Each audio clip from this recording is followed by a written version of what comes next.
Alors jusqu'à maintenant, nous avons intégré l'API MySQL. Nous avons utilisé Driver Manager pour créer une connexion. Et dans la suite, nous allons essayer de mettre en place les autres opérations CRUD pour créer un produit, afficher un produit, et supprimer un produit et modifier un produit. Alors c'est pour cela, dans un premier temps, nous allons essayer d'organiser notre travail dans notre projet, dans lequel nous allons respecter exactement la même architecture. D'accord, tout en créant sur un package qui s'appelle par exemple catalogue. Dans ce package-là, nous allons créer trois parties, à savoir la couche présentation, la couche métier et la couche d'accès autonome. C'est pour ceci, nous allons aller dans notre projet et mettre un package qui s'appelle par exemple package.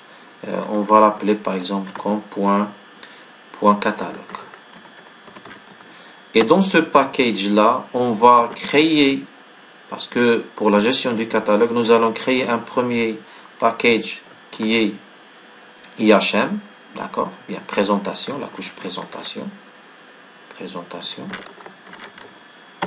Et ensuite, créer un autre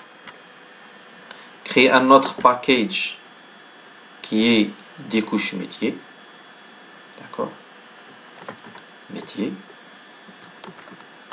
Et un autre package que nous allons le nommer tout simplement DAO. Donc package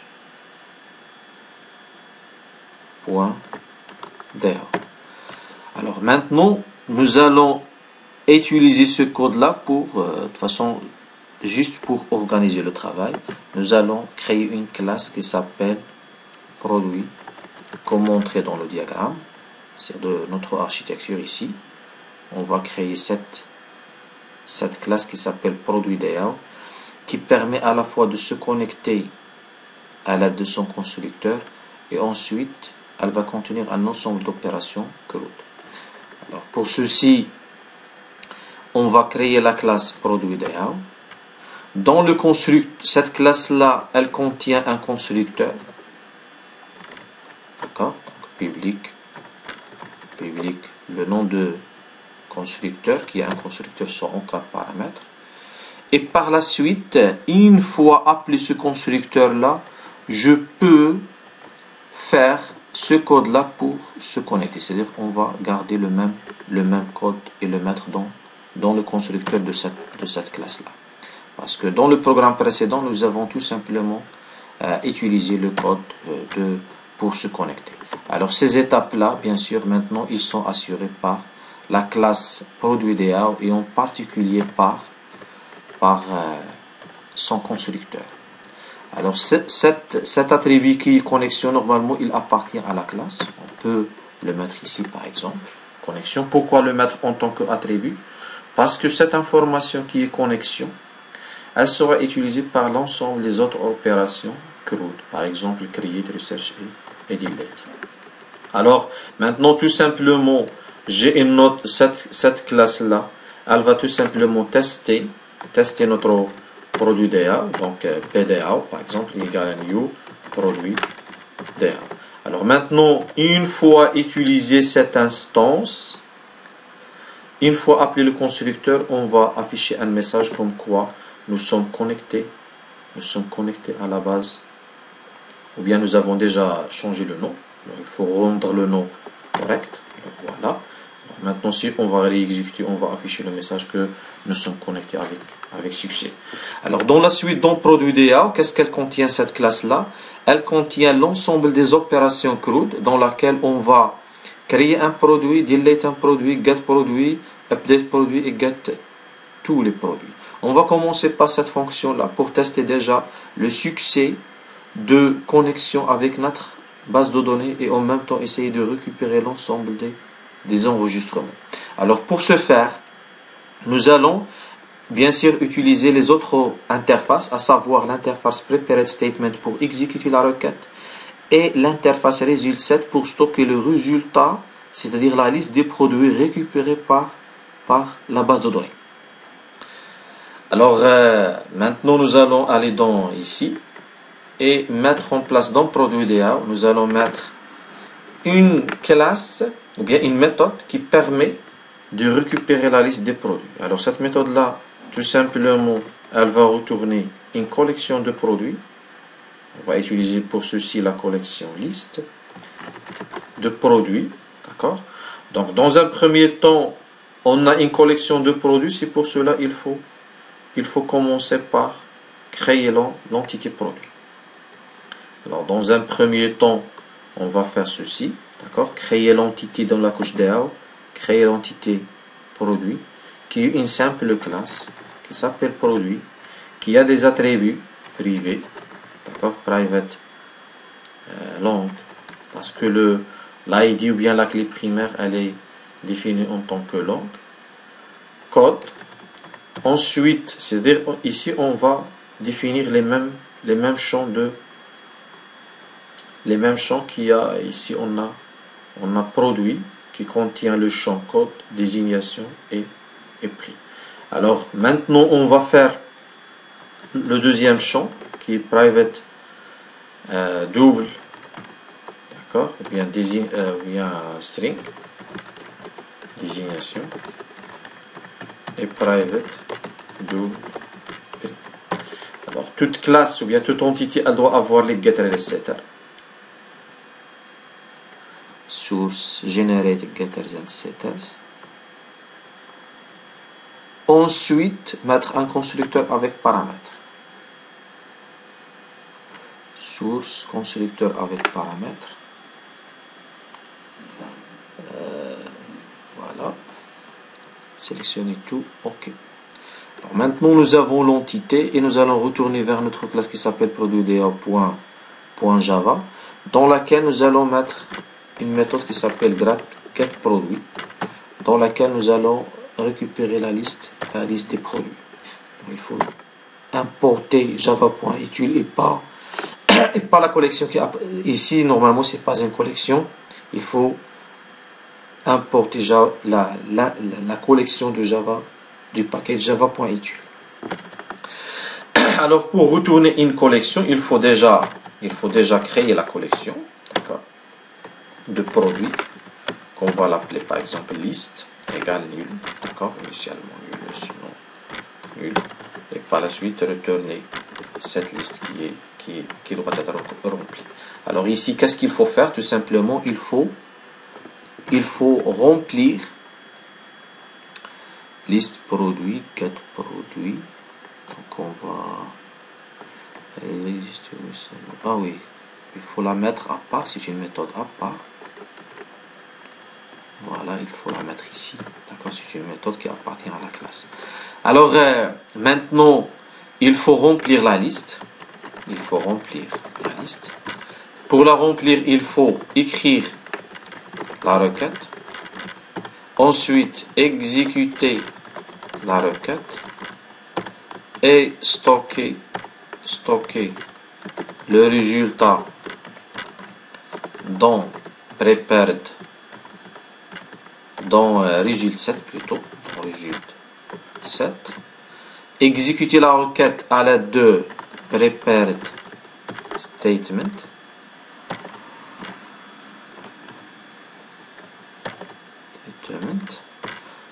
Stocker le résultat et ensuite parcourir le résultat set pour remplir la liste. Donc c'est ça l'algorithme que nous allons suivre pour remplir notre liste. Et une fois la liste elle est remplie, on va la retourner pour qu'elle soit utilisée par exemple par programme ici. On va tout simplement mettre liste, d'accord. Donc de produits liste par exemple, liste égale new array, non égale à tout simplement PDAO, on va l'appeler ici PDAO point get ou bien point, on va venir ici pour voir. Voilà, il faut mettre ici un public. Voilà, public point get produit. Voilà. Maintenant, si nous allons exécuter notre programme, qu'est-ce qu'on va retourner? On va retourner un objet nul. Et pour afficher, on va utiliser tout simplement pour chaque produit dans liste, Donc, pour chaque produit P dans liste, qu'est-ce qu'il faut faire? Il faut afficher, parce que ici je suis dans la couche, on va la nommer par la suite couche présentation. Alors ici, sous p.getCode plus p.getDésignation plus un espace plus p.getPrix. Alors ici, j'affiche dans la couche présentation, soi-disant, on va la nommer, maintenant cette couche-là, on va la nommer présentation, d'accord, donc comme point présentation, voilà, pour avoir respecter l'architecture de notre projet, voilà, maintenant nous avons une couche présentation dans laquelle nous avons notre programme Java. Alors ici, c'est pas la peine d'utiliser parce que on va pas utiliser ça, ces informations là, parce qu'ils sont utilisés dans la couche DAO. Alors nous, la couche DAO ou bien la couche présentation de données, elle dépend de la couche. Jusqu'à maintenant, on n'a pas la couche métier, mais on a un accès direct à la couche d'accès aux données. Par la suite, nous allons essayer d'intégrer cette couche-là, mais maintenant nous avons un accès direct. C'est pour cela la couche présentation elle a besoin d'une instance, puisqu'elle dépend de la couche d'accès aux données. Elle a besoin d'une instance de produit DAO. C'est pour cela nous avons mis ici produit DAO, PDAO égale à new produit DAO. Maintenant, si on va afficher, on va rien afficher. Pourquoi? Parce que jusqu'à maintenant, on retourne quelque chose qui est nul. Alors, si on teste notre application, elle va afficher aucun produit. Voilà, on n'affiche rien, sauf où nous avons normalement ici nul. Pourquoi? Parce que ici dans programme, on essaye d'utiliser une façon d'enregistrement dans laquelle il n'y en a aucune chose. Voilà, par la suite, nous allons essayer de remplir la liste. Donc, pour la remplir, il faut déjà écrire la requête. Alors, notre requête, c'est une chaîne de caractères. String SQL égale select étoile from produit. Ensuite, il faut créer un prepare statement. Voilà, qui appartient au package java.sql. ST par exemple, égal à quoi? C'est l'objet connexion, il nous permet de créer ou bien de préparer un statement qui retourne un prepared statement. Voilà, et que reçoit en paramètre la chaîne de caractères qui s'appelle SQL. Aussi, donc ici c'est une exception à gérer, donc pour gérer cette exception là, on peut mettre try catch. On peut mettre ici exception, on peut de toute façon soit afficher le message, soit rien faire. On va tout simplement afficher le message s'il y a problème. Voilà. Alors maintenant nous avons créé le statement qui se base sur notre requête SQL. Et il faut signaler que nous avons utilisé prepared statement parce qu'il n'y en a pas seulement prepared statement, on a prepared statement. Et on a aussi statement. Pourquoi on a utilisé prepared statement? Parce que prepared statement, il est mieux sécurisé que statement. Alors que statement, normalement, il laisse place, si vous voulez dire, pour injection SQL. Donc c'est un trou de sécurité. Avec l'usage ou bien avec l'utilisation de statement, un hacker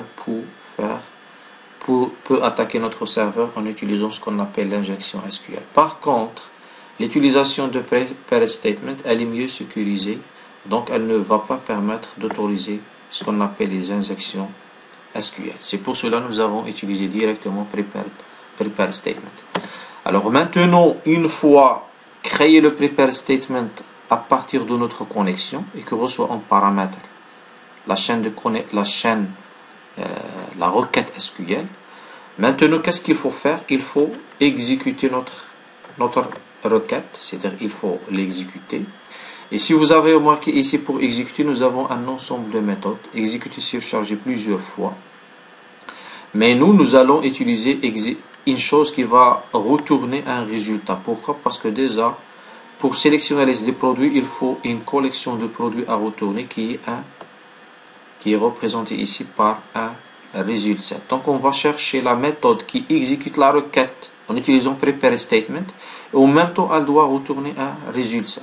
Alors si vous avez remarqué ici, pour execute, elle ne retourne pas résultat, elle retourne boolean. La même chose pour ces ensembles des éléments. Par contre, on a une autre méthode qui s'appelle execute query, qui reçoit la chaîne de caractères, ou bien parce que la chaîne de caractères SQL elle est déjà informée. Donc tout simplement, on va appeler execute query, qui va retourner un résultat. Donc on va utiliser cette manière-là. Donc ici, qu'est-ce qu'elle retourne? Elle retourne un résultat. Donc il faut faire résultat. Voilà, résultat rs égale à ça. Et si vous avez remarqué, même execute query, normalement, elle lève une exception qui s'appelle SQL exception. Et nous avons déjà cette instruction-là, elle appartient au bloc try catch. Donc, nous avons déjà géré cette exception-là. Sinon, si vous allez la mettre à part, il faut gérer l'exception. Alors, jusqu'à maintenant, nous avons stocké le résultat retourné dans RS. Maintenant, qu'est-ce qu'il faut faire? Il faut parcourir le résultat qui s'appelle RS et remplir la liste, notre liste. Alors, pour le parcourir, on va tout simplement mettre rs.next parce que c'est-à-dire rs,